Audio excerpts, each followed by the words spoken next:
جی آپ دیکھ رہے ہیں پروگرام ان فوکس، اور آج کے ان فوکس میں ہم بات کر رہے ہیں ملک میں جو بجلی کا بحران ہے اور عوام یقیناً سخت پریشان ہے۔ حکومتی سطح پر اس سلسلے میں کیا کوششیں کی جا رہی ہیں؟ یقیناً بیانات کی حد تک تو وہ کہہ رہے ہیں کہ وہ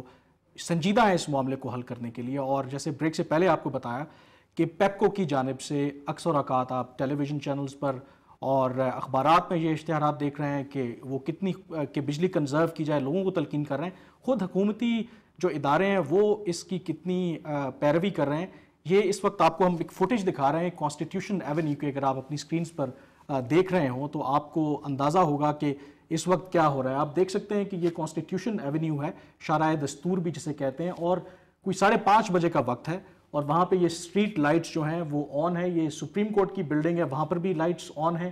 اور یہ بڑی تعجب کی بات ہے۔ اور وہاں پر میں خود بھی موجود تھا، اتنی روشنی تھی کہ آرام سے آپ جیسے آپ کہیں کہ کرکٹ بھی کھیل سکتے تھے، آپ کو بڑی اچھی بال بھی نظر آ سکتی تھی، لیکن وہاں پہ لائٹس آن ہیں۔ یہ سنجیدگی کا نظر آتا ہے کہ ہمارے جو حکومتی ادارے ہیں کتنے سنجیدہ ہیں اس مسئلے کو حل کرنے کے لیے۔ آپ خود دیکھ سکتے ہیں کہ یہ اسٹریٹ لائٹس آن ہے، بالکل سن لائٹ وہاں پر موجود ہے، اور دوسری جانب آپ دیکھ بھی رہے ہیں کہ پیپکو جو ہے وہ تلقین کرتا ہے عام صارفین کو کہ وہ کم سے کم بجلی کا استعمال کریں، جتنی بچت کریں گے اتنا بہتر ہے۔ یہ پرائم منسٹر سیکریٹریٹ آپ دیکھ سکتے ہیں کہ وہاں پر بھی لائٹس جو ہیں وہ آن ہو چکی ہیں، اور یہ اس وقت آپ دیکھ سکتے ہیں کہ صورتحال ہے اسلام آباد کی۔ اور یقیناً جو باقی سرکاری ادارے ہیں، کیونکہ ہمارے پاس اتنا ہی وقت ہے اس کو ہم کور کر سکیں، باقی ادارے وہاں پر بھی یہی حال ہے، نہ صرف لائٹس کو جلدی آن کر دیا جاتا ہے بلکہ اس کو بند بھی جب شاید سورج نکل آتا ہے تو اس کے بعد ہی کیا جاتا ہے۔ تو یہ اس وقت آپ اندازہ لگا سکتے ہیں کہ حکومت خود کتنی سنجیدہ ہے اس معاملے کو حل کرنے کے لیے، اور اندازہ لگائیں کہ اگر 1 گھنٹے کے بعد ان لائٹس کو آن کیا جاتا تو کئی میگا واٹس بچائے جا سکتے تھے، وہ انڈسٹری کو دیے جا سکتے تھے، وہ غریب لوگ جو اس وقت تڑپ رہے ہیں جو ان کو بجلی نہیں ہے وہ ان کو بھی دیے جا سکتے تھے۔ دوسری جانب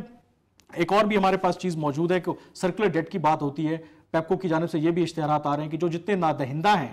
وہ بھی اپنے اگر واجبات ادا نہیں کریں گے، ان کے نام اخبارات میں چھپیں گے، نہ صرف اخبارات میں چھپیں گے بلکہ ان کے خلاف قانونی کارروائی کی جا سکتی ہے۔ لیکن پیپکو یا حکومت ان کے خلاف ایکشن کیوں نہیں لیتی؟ فار ایگزامپل یہ آئسکو کی لسٹ ہمارے پاس موجود ہے، اے جے کے میں اس وقت جو ڈیفالٹرز ہیں وہ ان کی جو واجب الادا رقم ہے وہ 2 ارب سے زیادہ کی ہے۔ Capital development authority